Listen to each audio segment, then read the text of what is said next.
Bienvenue à ce nouveau podcast, à cette nouvelle promenade, dans laquelle je voudrais parler de l'alcool et de ses conséquences sur notre corps énergétique et sur notre évolution spirituelle. Je vais aussi en profiter pour vous raconter un rêve que j'ai fait il n'y a pas très longtemps et auquel je vais me rattacher pour argumenter un peu pendant cette conversation.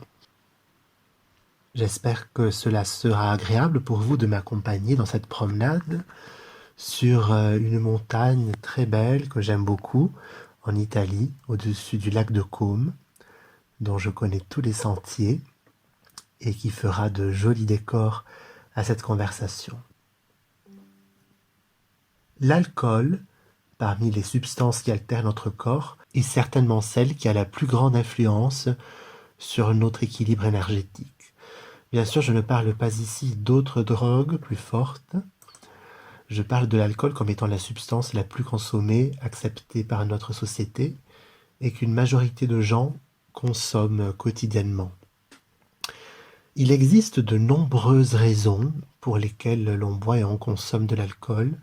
Quoi qu'il en soit, nous devons être conscients que cette substance, une fois en circulation dans notre corps, modifie nos structures énergétiques et les rend essentiellement moins compactes, ce qui rend notre frontière entre nous et le monde environnant plus labile. De nombreuses personnes, au cours de leur vie, se retrouvent à traverser des périodes, plus ou moins longues, au cours desquelles elles consomment cette substance quotidiennement, et même à des doses assez élevées. La plupart du temps, cela provient d'un besoin d'abaisser sa propre lucidité et donc de réduire le poids de notre individualité, nous donnant l'illusion de fusionner davantage avec le monde extérieur et avec la psyché des autres, et donc de nous enlever une partie de cette grande charge de responsabilité que nous ressentons en devant soutenir notre existence individuelle.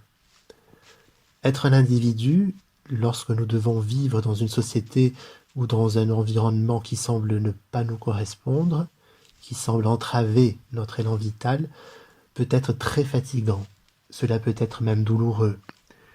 Et donc, réduire l'acuité de notre conscience, qui dans son individualité génère cette solitude douloureuse, peut momentanément paraître comme une solution gagnante.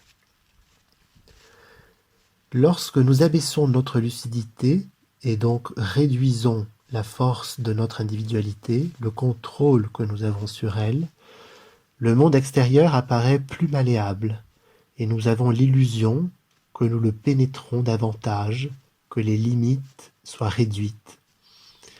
C'est comme si nous portions un filtre, des lunettes de soleil, qui nous permettent de voir le monde différemment, comme une réalité plus malléable et moins hostile. En abaissant le curseur de la netteté de notre individualité, nous devenons aussi plus spectateurs, moins acteurs. Et cela a un prix, c'est-à-dire de nous priver de la responsabilité de nous-mêmes. Être seul est trop fatigant, incarner pleinement et avec force, comme un phare dans la tempête, notre essence, est trop difficile, et donc nous abaissons les montagnes et égalisons l'horizon grâce à ce filtre de l'alcool. C'est évidemment un raccourci, une solution facile dans laquelle cependant il peut s'avérer satisfaisant et même voluptueux de s'abandonner. Cela se produit souvent lorsque nous sommes encore en train de nous redécouvrir et que nous n'avons pas résolu nos traumatismes et investigué nos parties d'ombre. Lorsque notre individualité manque encore de force, l'abaissement de nos défenses et l'abaissement de notre niveau de lucidité peuvent nous permettre de nous enfoncer dans certaines des profondeurs de nos parties plus sombres et de les laisser se manifester librement, ce qui ne pourrait pas se produire dans un état de sobriété. Toute expérience, cependant, doit être utilisée à des fins évolutives. Et même si nous finissons par nous adonner à ce genre d'habitude, si nous voulons évoluer, puiser de la force dans notre expérience et grandir, nous devons prendre conscience des mécanismes que nous mettons en place et être capables d'en sortir lorsqu'ils ne nous apportent plus aucun bénéfice, avant d'en être irrémédiablement engloutis. Être un individu peut être très difficile, et en nous demeure toujours une partie qui se souvient de l'époque où notre conscience était encore une avec le tout, dépourvue de la responsabilité de porter cette bannière de notre individualité. Et en temps de crise et de faiblesse, cette partie peut prendre le dessus et nous pousser à vouloir retrouver cet état perdu par divers moyens. L'alcool est l'un d'entre eux. Un état de suspension et de fusion auquel nous aspirons inconsciemment. À un certain point, cependant, nous nous rendons compte que notre force vitale vient de la consolidation et du compactage continu de notre individualité, et non pas de sa dissolution. Car une fois que nous nous sommes embarqués dans ce voyage de l'âme, de vie en vie, qui conduit notre étincelle de conscience à grandir en une individualité toujours plus forte et de plus en plus expansée, il n'y a pas de retour en arrière possible. Et essayer de nous placer momentanément dans des états d'oubli et de suspension, c'est seulement cacher pendant un instant notre responsabilité envers l'existence et retarder le moment où nous devrons reprendre les rênes et poursuivre notre évolution. À ce propos, je voudrais vous parler d'un rêve très vivide que j'ai fait il y a quelques mois, dans lequel je me suis retrouvé dans l'entre-deux-vies. Je me suis retrouvé dans le lieu qui est la ligne de partage entre une vie et une autre. Et c'était très intéressant parce que j'arrivais, après ma mort, sur une grande plateforme, une sorte d'immense pont de cristal suspendu dans le cosmos, très beau je dois dire, incroyablement brillant, sur lequel un grand personnage humanoïde lumineux, que j'appelle le chérubin, avec d'autres de son espèce, avait pour fonction de diviser, de partager les âmes qui arrivaient après la mort, et en fonction de leur niveau d'évolution, de les renvoyer dans d'autres mondes et dans de nouvelles vies.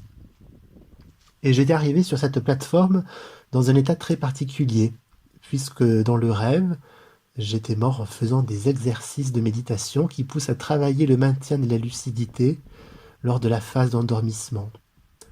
Très proche des exercices que l'on fait quand on veut déclencher des sorties du corps, pour ceux qui connaissent.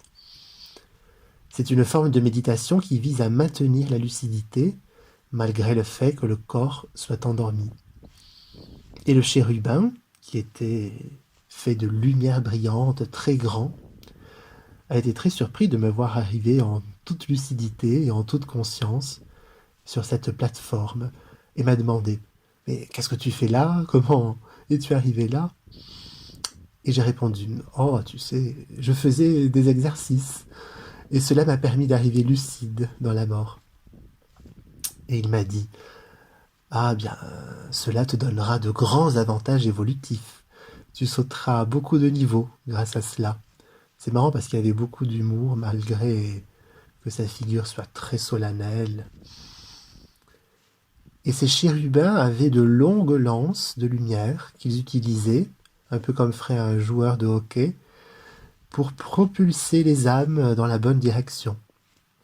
Et il m'a dit, en me montrant les autres âmes qui venaient à flot, « Tu vois, elles demeurent dans la peur, dans la terreur, et leur inconscience nous oblige à les renvoyer dans un autre cycle. » Et donc, un peu plutôt amusé, je lui ai demandé « Mais à quel niveau sommes-nous » Et il a dit « Nous sommes au niveau 80, et c'est ta 10e vie. » D'ailleurs, entre autres choses, en plaisantant, il a ajouté « Oui, tu vas assez vite. Heureusement, tu as compris comment cela fonctionne, car dans les 3 premières vies, c'était si douloureux pour toi d'accepter d'avoir pris ce chemin de l'individualité, de t'être incarné dans un corps limité et de ne plus être dans la grande mer du tout, que tu ne souhaitais plus continuer ton existence et tu te laissais mourir de faim. » J'étais plutôt surpris parce que ça ne me correspond pas du tout dans l'état actuel des choses. Et voilà donc dans le rêve, je me suis penché de cet énorme pont de cristal et j'ai regardé vers le bas.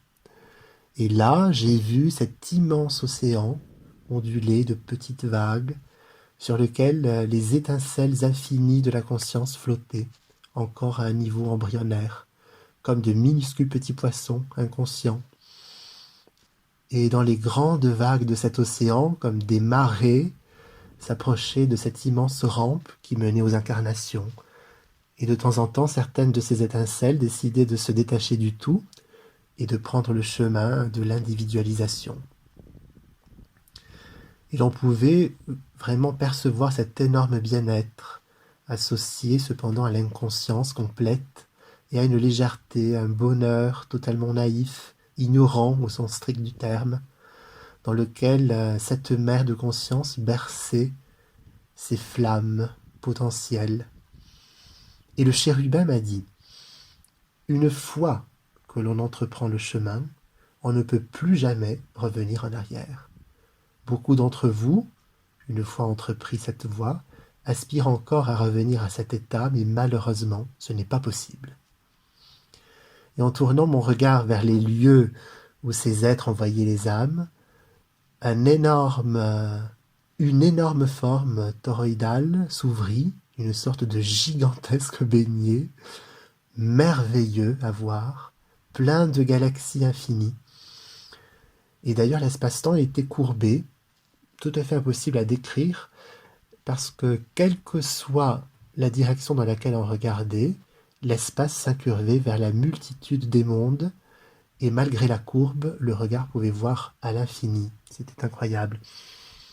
J'étais bien sûr très étonné, je lui ai dit « Mais tout existe, les potentialités sont infinies, il n'y a pas de constante, il n'y a pas de fin. » Et il m'a répondu « Si, la seule constante, c'est l'éternel changement, le mouvement perpétuel. » Ce rêve m'a beaucoup fait réfléchir sur le fait que cette partie de nous, qui chez beaucoup d'humains est encore prépondérante, qui nous pousse à être une victime de l'existence, à vouloir trouver un soulagement à l'existence, est encore un désir de retarder ce choix que nous avons fait de créer une nouvelle individualité, à partir duquel il est impossible de revenir en arrière.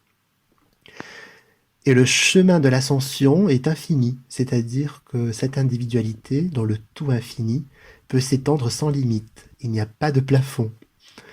Et donc nous avons choisi ce chemin de croissance éternelle.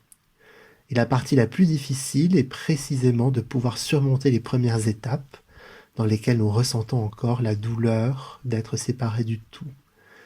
Parce qu'ensuite, en réalité, nous nous rendons compte que nous en faisons toujours partie.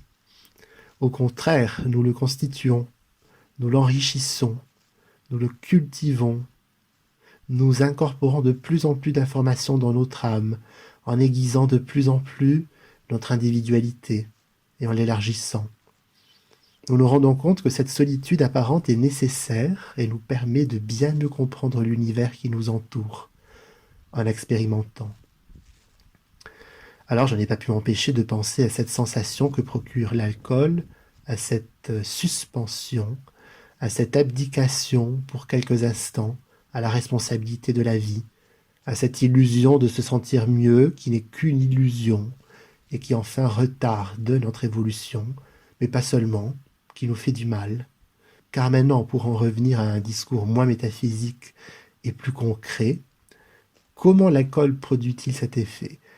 L'alcool brise lentement le véhicule énergétique, le rend plus poreux, et c'est ce qui fait que notre individualité s'émousse, nous faisant penser à une plus grande fluidité, nous poussant à nous vautrer dans un oubli réconfortant. Et cela peut être très dangereux, car le corps énergétique avec lequel nous voyageons dans l'incarnation, qui compacte le corps physique lui-même, ce corps éthérique, est une enveloppe très puissante, absolument indispensable, pour fixer une frontière entre nous et le reste du monde, afin de nous permettre de faire l'expérience de l'existence en toute sécurité. Si cette enveloppe se fissure, par des mécanismes toxiques, mais aussi par des substances comme l'alcool, nous perdons le pouvoir individuel et nous laissons les énergies extérieures s'infiltrer à l'intérieur de nous, nous parasiter, voler notre énergie, et à son tour notre énergie est dispersée. Sortant.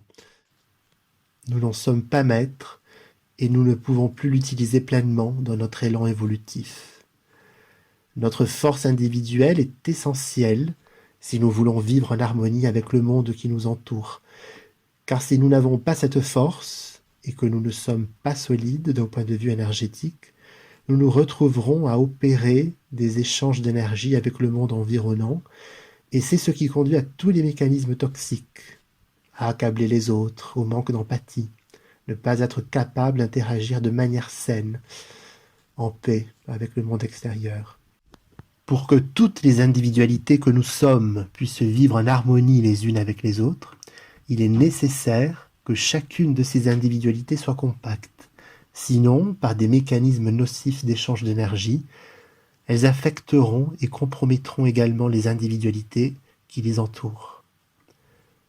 Une individualité compacte, je le rappelle, ne signifie pas une individualité close, mais cela signifie une individualité forte, connectée à son essence, qui a sa propre sève à sa disposition et qui peut l'utiliser pour grandir et mieux comprendre les autres individualités, les autres formes de manifestation du tout. Et même d'en incorporer l'information en elle-même. C'est donc quelque chose qui nous permet de nous expanser, et non pas qui nous réduit à la solitude. Par conséquent, au-delà d'un certain niveau d'évolution spirituelle, si nous recherchons cette force individuelle, cette compacité, l'alcool est une substance qu'il faut abandonner, car toute consommation, même à petite dose, compromet la compacité de notre véhicule et nous rend vulnérables. Une individualité forte, responsable de son existence, pleinement habitée par la vie, est une individualité qui n'est pas vulnérable, qui parvient à tourner n'importe laquelle de ses expériences à son propre avantage, à des fins évolutives, qui n'est ni diminuée ni détériorée, qui n'est jamais victime. C'est une individualité qui ne cesse de s'accroître. La porosité qui dérive de l'alcool ouvre la voie à la contamination énergétique, non seulement par d'autres individus, mais aussi par toute cette faune énergétique qui habite le monde éthérique. Toutes ces entités qui viendront profiter de l'abaissement de nos défenses et de notre solidité pour nous infiltrer, nous parasiter avec des émotions et des idées qui ne sont pas les nôtres. Il s'agit de forces involutives qui vont entretenir nos pulsions, qui vont nous diminuer et nous empêcher d'interagir vertueusement avec le monde qui nous entoure. Ainsi, pour être fort, pour surmonter la douleur et la souffrance, la première chose que nous devons faire est de ne pas abdiquer notre souveraineté personnelle, d'être toujours responsable de nous-mêmes, afin d'être invulnérables et en même temps des alliés, des compagnons de voyage vertueux pour d'autres êtres, manifestant une possibilité créative. Le côté obscur, le côté destructeur, le côté qui voudrait la suspension, qui voudrait l'oubli, qui voudrait l'annulation de la responsabilité, est ainsi intégré comme information en nous-mêmes. Nous le connaissons, mais il ne nous tire plus vers le bas. Il devient l'un des aspects de notre connaissance du monde, et nous pouvons aussi l'utiliser à notre avantage. Et voilà, c'est tout pour aujourd'hui. Je vous laisse encore avec quelques images, et je vous donne rendez-vous au prochain podcast.